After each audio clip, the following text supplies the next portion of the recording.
Hello అండి. ఎంతో ఆరోగ్యాన్నిచ్చే ఆకుకూరల కలగలుపు పులుసుని మనం ఇప్పుడు ప్రిపేర్ చేసుకుందాము. ఇది ఆరోగ్యానికి ఎంతో మంచిదండి. ముందుగా ఒక ప్యాన్ తీసుకుని దానిలో 2-3 స్పూన్స్ ఆయిల్ని వేసుకుందాము. తర్వాత మెంతులు వేసుకుందామండి. అర స్పూన్ మెంతులు వేసుకుని రెడ్ కలర్లో వేగేంత వరకు వేపుకుందాము. తర్వాత ముందుగా పక్కన తీసి పెట్టుకున్న పోపు దినుసులను కూడా వేసుకుందామండి. ఆవాలు, జీలకర్ర, పచ్చిశనగపప్పు, ఎండుమిర్చి, దంచి పెట్టుకున్న వెల్లుల్లి అన్నీ వేసుకుందాము. దీనిలో పచ్చిశనగపప్పు ఎంత వేసుకుంటే అంత బాగుంటుందండి.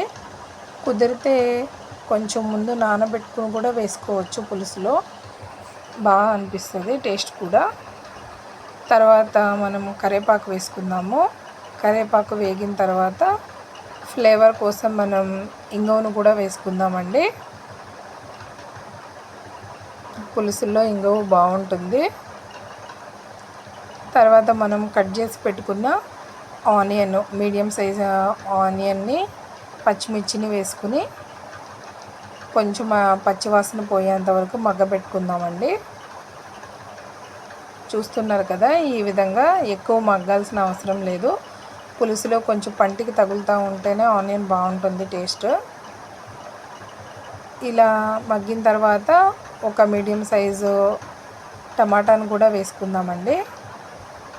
మొత్తం ఇలా కలిసేలాగా కలుపుకోవాలి. ఒక 5 మినిట్స్ మనం అలా మగ్గబెడితే సరిపోతుంది. తర్వాత మనం వంకాయలు కూడా వేసుకుందాము. నా దగ్గర గుత్తి వంకాయలు అవైలబుల్ ఉన్నాయండి, అవి వేసుకున్నాను. పొడుగు వంకాయలైనా బాగుంటుంది. మీకు నచ్చకపోతే వంకాయలు స్కిప్ చేసేయండి, కానీ పులుసులో వంకాయలు వేసుకోవడం వల్ల టేస్ట్ బాగుంటుంది. ఒకసారి ఈ విధంగా ఒకసారి ట్రై చేయండి. తర్వాత మనము వంకాయలు వేయంగానే వెంటనే ఉప్పు వేసుకుందామండి, లేదా కండ్రెక్కుతాయి. తర్వాత మనం పసుపు కూడా వేసుకుందాము. కారము, ధనియాల పౌడరు ఉంటే వేయించి పెట్టుకున్న జీలకర్ర పౌడర్ కూడా వేసుకోండి. నా దగ్గర అవైలబుల్ లేదు. ఇవి వేయడం వల్ల కూరలు కూడా రుచిగా ఉంటాయండి. జీలకర్ర పౌడరు, ధనియాల పౌడరు ఇలా మొత్తం కలిసేలాగా మనం కలుపుకుందాము.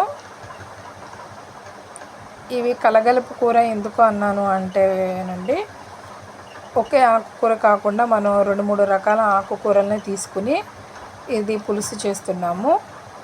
2 కట్టల మనం తోటకూరకి, 1 కట్ట పాలకూర, ఒక చిన్న సైజు కట్ట మెంతికూర నేను యూజ్ చేశాను.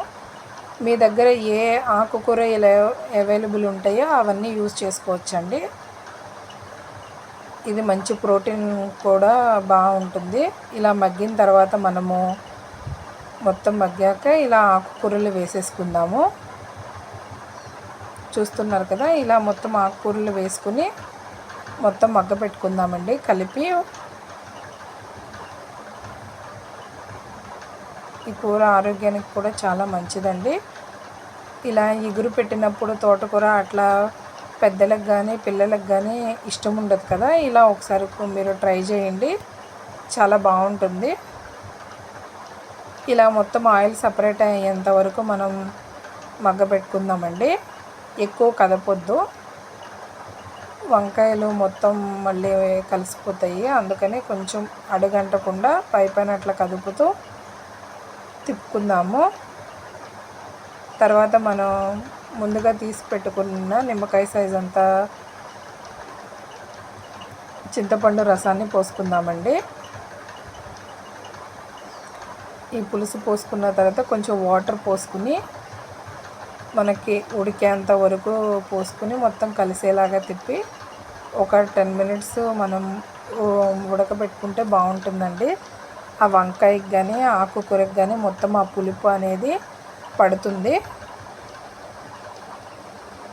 చూస్తున్నారు కదా, ఇలా మొత్తం కలిసేలాగా చేసుకుని ఇలా దగ్గరకు అయ్యేంత వరకు మనం ఉడకబెట్టుకుందామండి. ఇది చపాతీల్లోకి కానీ రైస్కి కానీ చాలా బాగుంటుంది.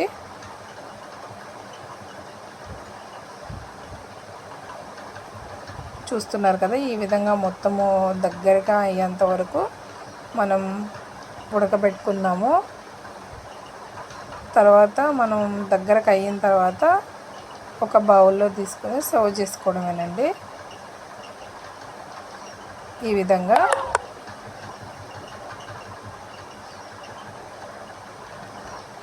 ఈ పులుసు ఇంకా రెడీ అయిపోయినట్టేనండి. ఒకసారి మీరు కూడా ట్రై చేసి ఎలా వచ్చిందో కామెంట్ బాక్స్లో ప్లీజ్ చెప్పండి. మా వీడియోస్ కనుక మీకు నచ్చితే సబ్స్క్రైబ్ చేసుకోండి. మరిన్ని వీడియోస్ కోసం ఏమన్నా రెసిపీస్ కావాలి అని అంటే కామెంట్ బాక్స్లో పింక్ చేయండి. Thank you friends. Thank you.